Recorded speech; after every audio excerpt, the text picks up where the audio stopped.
Salve galera, eu sou o professor Michael Loureiro de Física aqui do canal Liga da Física. Estou acompanhando você nas aulas de mecânica e hoje nós vamos falar sobre a parte da força elástica e as aplicações da força e vamos identificar como nós podemos interagir em determinadas questões. Mas antes de começar esse vídeo, eu peço para você uma coisa, senta o dedo nesse like, te inscreve no canal e compartilha esse vídeo porque o canal está crescendo por causa da sua força e segue com a gente aqui na Liga da Física.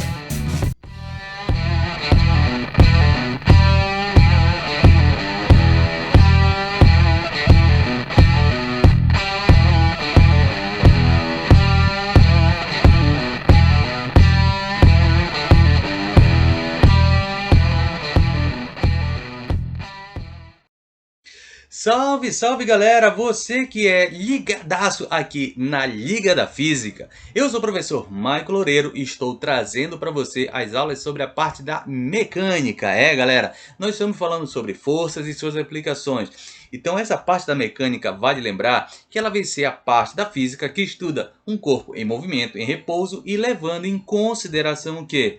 A causa que pode levar esse corpo ao estado de movimento ou ao estado de repouso. Mas stop aí rapidinho galera, caso você tenha perdido alguma aula sobre a parte de mecânica, bora fazer o seguinte, você vai dar um stop nesse vídeo, vai voltar, dar uma olhadinha lá na nossa playlist e verificar que existem aí algumas aulas sobre a parte de mecânica, de maneira introdutória, onde nós vamos ter as leis de Newton, nós vamos falar um pouquinho sobre forças, onde nós temos força-peso, força de tração, força normal e estamos dando continuidade. Mas para isso, galera, lembrando que uma aula vai puxar a outra. Então, neste momento, caso você não tenha assistido, como eu falei, dá um stop, volta lá, assiste a aula e depois vem para cá.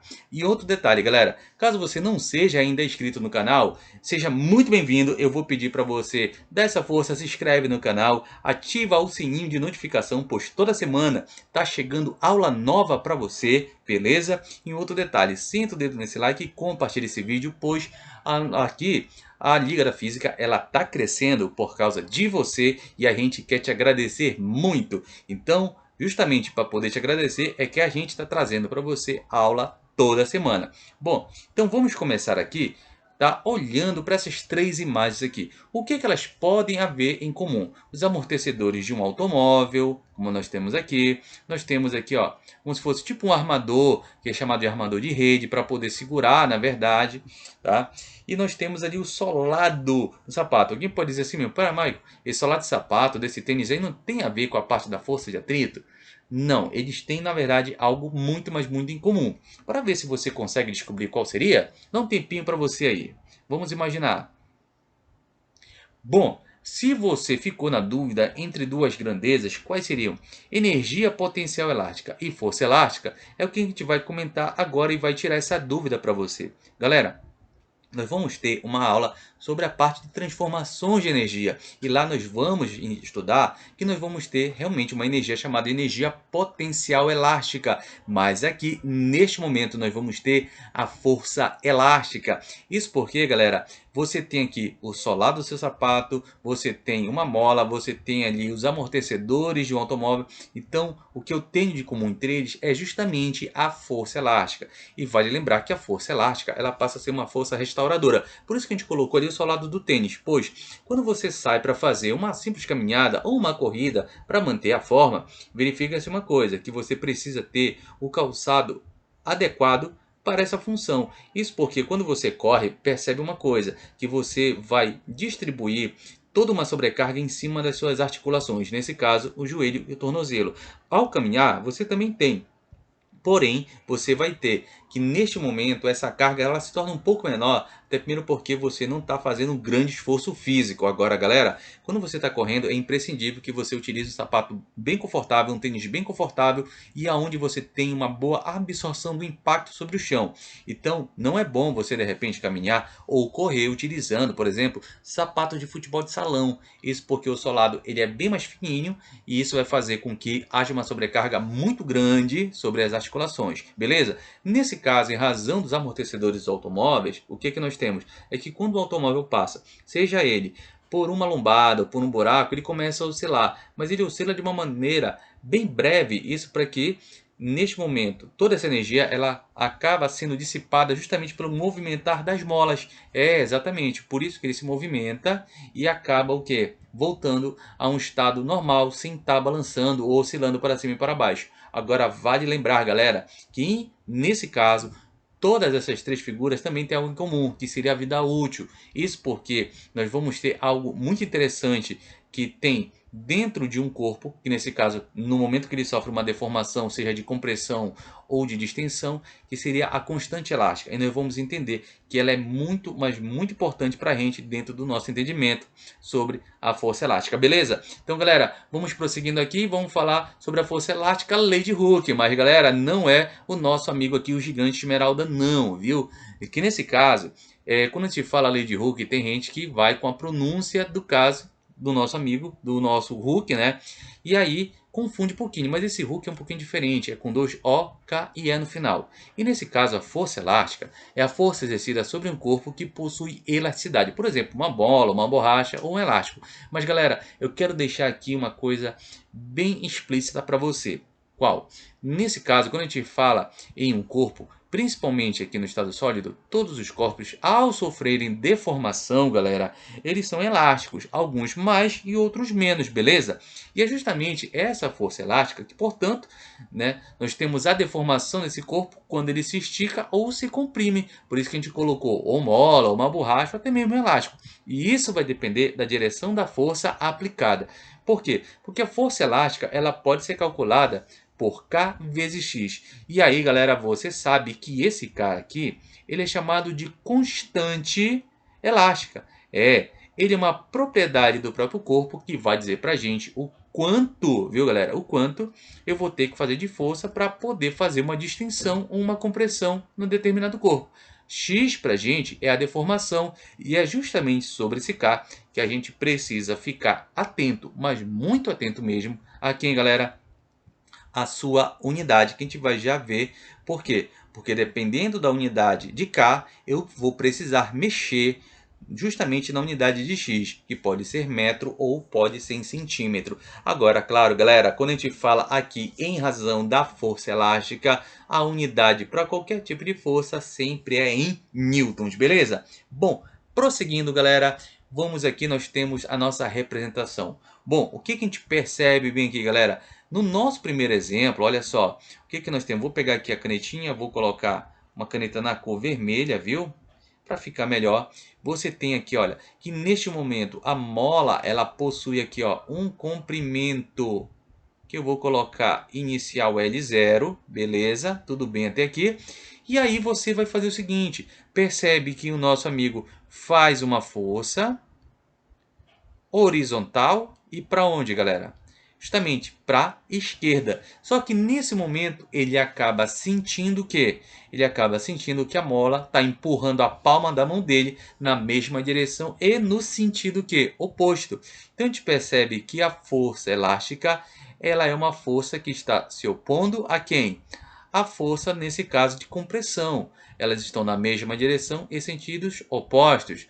Já no nosso terceiro desenho aqui, nós já temos o caso contrário. Nesse caso, olha só, você vê aqui, ó, a mão puxando a mola, ou seja, puxando para a direita com uma determinada força, mas ele sente que a mola quer voltar sempre para o seu estado que inicial. E aí você percebe novamente que a força e a força elástica estão na mesma direção e sentidos o que? Opostos, beleza? E é por isso que nós temos aqui, olha, galera, que, novamente, para você não esquecer, a força elástica, como é que ela pode para a gente ser calculada? K vezes X, onde F para a gente é a força aplicada no corpo elástico, K, a constante elástica, olha só aqui, que vai estar na unidade Newton por metro, mas isso também, galera, pode ser que a unidade que possa vir sobre K pode ser Newton por centímetro, mas no sistema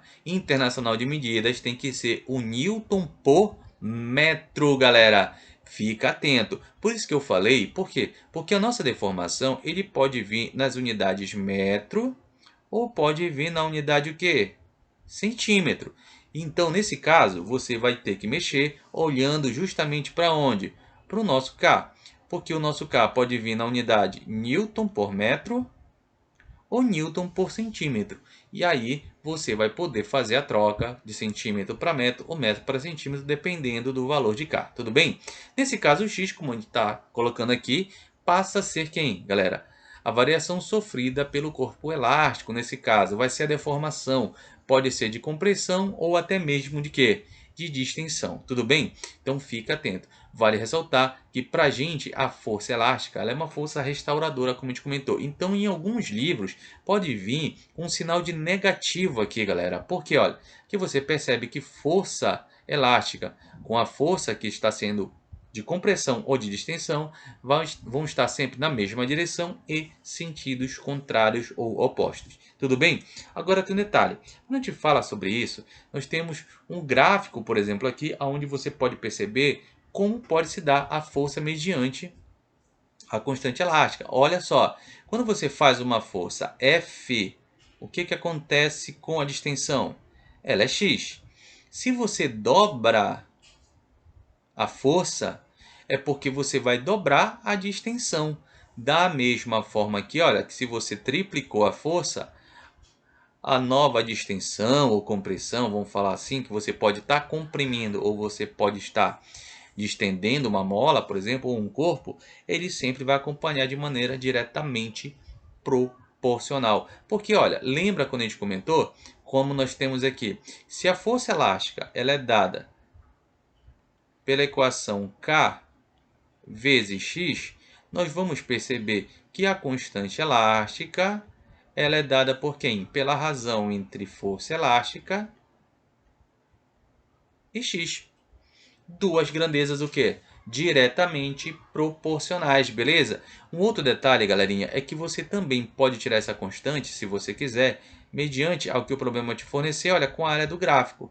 Como nós temos aqui, ó, nós temos um triângulo, aonde você pode tirar pela área desse triângulo o valor da constante elástica. Tudo bem?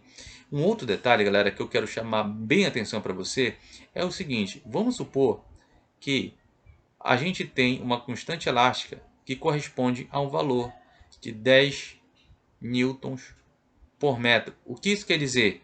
É que para a gente poder fazer uma compressão, uma distensão naquele corpo, nós precisamos aplicar uma força de 10 newtons para cada o quê? 1 metro, beleza? Então é dessa forma que você começa a analisar justamente a força elástica. Bem como você também pode ter, ó, uma constante elástica de 100 newtons por metro. Então isso agora quer dizer o quê? Que a gente precisa fazer uma força de 100 newtons para cada deformação de 1 metro. Essa deformação, vale lembrar, galera, que pode ser de compressão ou até mesmo de distensão. Tudo bem? Então tranquilo até aí. Então você percebe que para a gente a força elástica ela é bem direta e bem simples. Lembrando que você tem várias aplicações dela. E a força elástica também ela pode se tornar resultante de outras forças. Isso porque você pode interagir força com força, sendo uma resultante da outra. O que você não pode fazer, em hipótese alguma, é de repente colocar força igual, por exemplo, força elástica igual a massa, ou força elástica igual a velocidade. Você sempre vai interagir entre as forças, isso não tem problema nenhum para você fazer. Tudo bem, galera? Então, tranquilo até aqui na nossa aula. E eu quero que você fique atento justamente a determinadas situações. Por quê? Lembra que a gente comentou sobre a parte de decomposição de forças? Porque aqui vai ser preciso. Então, nesse caso, vamos chamar esse corpo aqui de A, tudo bem? Bora chamar esse cara aqui de B. E aqui eu tenho uma força qualquer que vai puxar ele. Galera, aí tu pode dizer, Mike, mas a gente não estava falando de força elástica? Estamos. Só que agora nós estamos trabalhando todo e qualquer tipo de força. E nesse caso agora, nós vamos verificar que para esse nosso módulo, nós vamos trabalhar essa decomposição de força para descobrir uma coisa importante. Que força, ela sempre vai estar na mesma direção e sentido da aceleração e vice-versa. Então, a partir desse centro, nós temos uma força vertical para baixo, que seria quem? O nosso peso. E formando 90 graus com a nossa superfície, nós temos quem? A força de reação normal. Vou chamar de A e vou chamar também peso de A. A mesma coisa acontece aqui no B. Ó. Eu vou ter peso de B, tudo bem? E vou ter bem aqui ó, a normal de B. Bom, como o movimento aqui ele vai se dar na horizontal, a gente vai verificar que normal e peso, nesse caso, encontram-se em equilíbrio. E só que tem um detalhe, o B ele está interligado com A, ou A interligado com B, através de um fio, aonde nós vamos ter aqui ó, uma tração de um corpo em outro. Tudo bem? Eu posso dizer que essa tração aqui é a tração que o A pratica no B, ou seja, AB, e essa aqui eu vou dizer que pode ser a tração que B pratica sobre onde? Sobre o A, tudo bem? Agora um detalhe, a gente vai lembrar algo importantíssimo aqui, que como o movimento se dá na horizontal, a gente vai perceber que a gente não vai utilizar os pesos e nem as normais, e só vamos utilizar essa situação aqui. Isso porque, galera, todo esse sistema ele vai se locomover mediante a segunda lei de Newton, que para a gente a segunda lei de Newton ela nos diz que toda força resultante é um produto de quem? De massa e aceleração. Beleza, então a gente vai fazer da mesma forma aqui, só que a gente vai escrever essa equação tanto para o bloquinho B quanto para o bloquinho A. Nesse caso, galera, para o bloquinho B, vamos fazer aqui bem devagarzinho, nós temos que para o B eu tenho força, que é esse F. Percebo que eu tenho uma força contrária a B, que nesse caso é a tração de B em A. Será igual a quem? A massa de B vezes a sua aceleração. Tranquilo. Resultante das forças é igual ao produto de massa e aceleração. Bora para o bloquinho A. Nesse caso, a gente não está considerando atrito, viu, galera? Bom, nesse caso aqui, o que é que eu tenho? O B está puxando o A, né? Então eu tenho essa tração, tenho esse vetor aqui, então eu tenho a tração de A em B. Não tenho força nenhuma contrária, vai ser igual a quem? Massa de A vezes a aceleração. Vamos fazer uma soma. Vale lembrar, aqui nós vamos aplicar a terceira lei de Newton, ou seja, ação e reação, tudo bem? Nesse caso da ação e reação, gente, o que que nós temos? Que a força, então, que o B pratica no A é a mesma que o A pratica no B. Então, esses caras são simétricos. Aí nós podemos cortar aqui os dois. E aí nós vamos verificar que a equação que rege o movimento desses dois se daria força igual massa de B mais massa de A, vamos colocar um parênteses aqui, vezes a aceleração. Beleza. Aí alguém pode dizer, Michael, mas espera aí, uma perguntinha. Por que que não é duas vezes a aceleração? Porque a aceleração do bloquinho B é igual à aceleração do bloquinho A. Tudo bem? Então você não tem A ao quadrado e nem duas vezes A, porque a aceleração de um é igual à aceleração do outro.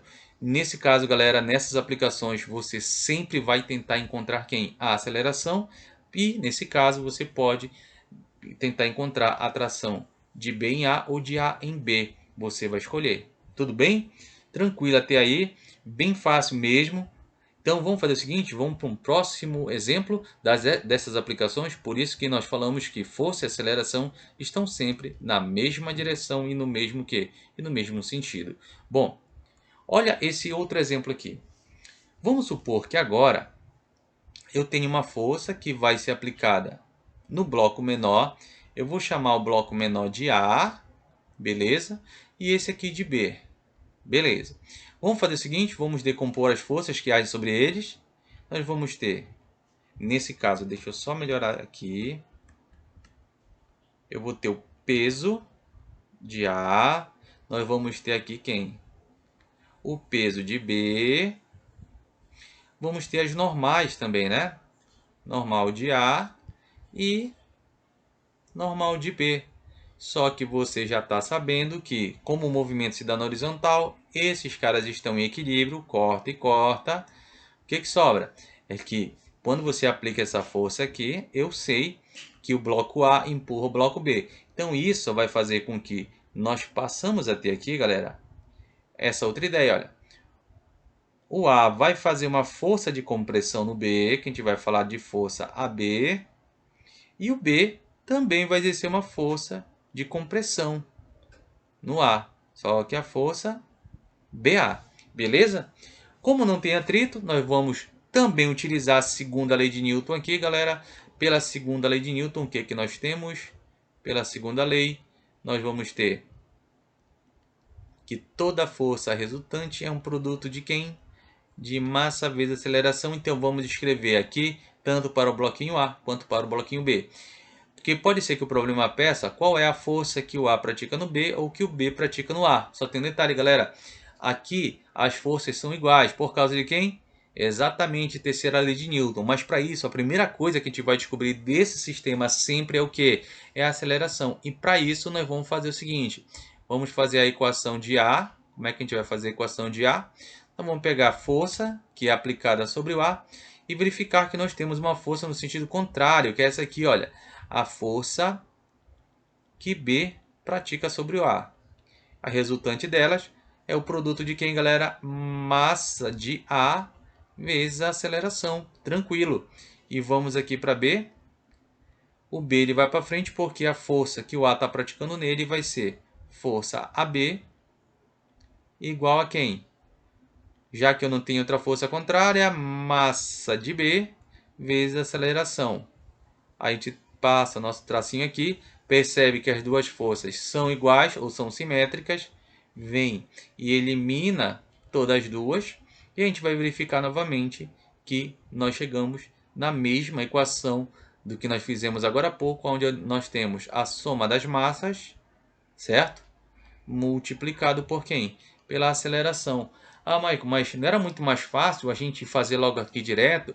Poderia ser, mas desde que você saiba que pode ser que em alguma questão ele peça para você calcular força de tração, força de compressão de um corpo sobre o outro, tudo bem? Mas que nesse caso o ponto principal, galera, é sempre você descobrir o quem? Primeiro passo nesse tipo de problema, tudo bem? Primeiro passo é descobrir a aceleração.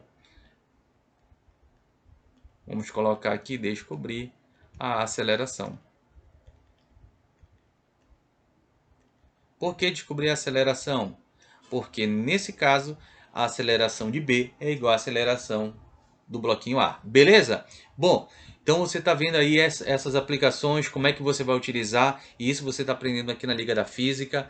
E uma última dica que eu quero dar para você é aquela, quando você tem um pêndulo, esse pêndulo também ele pode ser chamado de acelerômetro, galera. Então nós temos aqui, olha, a linha dele, ó, vertical. Essa linha ela deve se dar quando o corpo ele pode estar em movimento retilíneo e uniforme. Então nesse caso, quando ele tem a abertura deste ângulo aqui, ó, tá? A abertura deste ângulo vai indicar para a gente que o corpo ele tem uma aceleração. Então, se esse corpo tem uma aceleração, o tipo de movimento que nós podemos ter aqui é o que você conhece como um movimento retilíneo uniformemente variado, ou apenas movimento uniformemente variado. E é justamente sobre este ângulo que você vai verificar como é que você pode encontrar essa aceleração. Agora vale lembrar que isso só vale para quem? Para pêndulo, viu, galera? Então, muito atento. Nesse primeiro caso, o que a gente vai ter que fazer? Bom, a gente sempre vai ter que fazer o seguinte, olha. Nós vamos pegar, a partir deste centro de massa, decompor as forças que agem sobre a nossa esfera. Nesse caso, nós vamos ter aqui, ó, o peso da esfera, que eu vou chamar de P mesmo. Aqui, ó, nós vamos ter a força de tração. E para cá, ó, como se estivesse saindo, eu vou ter uma força. Galera, nós temos três vetores aqui. E a vantagem de trabalhar com vetores é fazer o seguinte, é que nós podemos, neste momento aqui, galera, pegar e movimentá-los para qualquer lado. E isso nos dá uma liberdade muito grande para resolver uma questão. Agora, só vale lembrar uma coisa. Nós não podemos mudar direção e sentido. Por exemplo, o peso ele é vertical e para baixo. Tem que continuar vertical para baixo. Aqui, olha, a força ele é o que? Horizontal e para onde? Para a esquerda tem que continuar. Então, nós vamos apenas projetar esses caras dessa forma bem aqui, ó. E o mais importante é que a gente não vai ter o encontro das setinhas, olha. beleza? E aqui formando o ângulo de 90 graus e esse ângulo aqui também aqui, ó. Pronto. Quem é esse cara na diagonal? É a tração. Quem é esse cara aqui, ó, na vertical? Ele é o peso. E quem é esse cara aqui, olha, na horizontal? É a força. Como é que eu calculo o peso? M vezes G. Como é que eu calculo força? M vezes A. E nesse caso, para esse sistema todo aqui, galera, é a tração que faz com que todas essas forças permaneçam em equilíbrio, parado bem aqui. Então, para a gente, se a gente quiser descobrir quanto está valendo essa aceleração, eu já tenho, olha, o peso, já tenho a força e verifico que nesse triângulo retângulo, o peso ele é o cateto que? Adjacente. Então, nesse caso, a força é o cateto oposto. E para a gente descobrir esse valor, nós vamos utilizar a função que? Exatamente a função tangente do ângulo. Então, nesse caso, como é que a gente vai fazer essa tangente, galera? Vamos tocar aqui para ficar bem visível. A tangente do ângulo é igual a quem? Cateto oposto, que é F, sobre o adjacente, que é o P. Só tem um detalhe. F seria quem, galera? Massa vezes a aceleração. E o peso? Massa vezes a aceleração que? Gravitacional. Corta a massa com massa. Eu pego bem aqui, olha, o G, que é a aceleração gravitacional, que desse lado está como? Ele está dividindo, passa para cá multiplicando, e nós vamos encontrar que essa aceleração vem ser o valor da tangente do ângulo multiplicado por quem? Pela gravidade. Pronto. Então, nesse ponto aqui, ó, acabou o mistério. Então, para a gente, um acelerômetro, você também um acelerômetro em potencial, se tiver numa moto, numa bicicleta, quando você freia ou quando você acelera, você desloca da vertical um ângulo. E é justamente se ele der esse ângulo para você, você pode descobrir quanto está valendo a aceleração ou a desaceleração do corpo, pegando apenas a tangente do ângulo e multiplicando pela aceleração gravitacional. Beleza, galera? Então fica essa dica para você. E eu te peço uma coisa, fica ligado em todas as aulas aqui da Liga da Física e o mais importante, não te esquece, inscreve lá no canal caso você não seja ainda inscrito. Lembra que o canal está crescendo por causa de você, galera. E também ativa o sininho de notificação, pois toda semana tá chegando aula nova para você. E eu te peço mais uma coisa, senta o dedo nesse like, compartilhe esse vídeo, pois você está ajudando não só o canal, mas também a outras pessoas, beleza? Então fica um forte abraço aqui do professor Michael e até a próxima aula.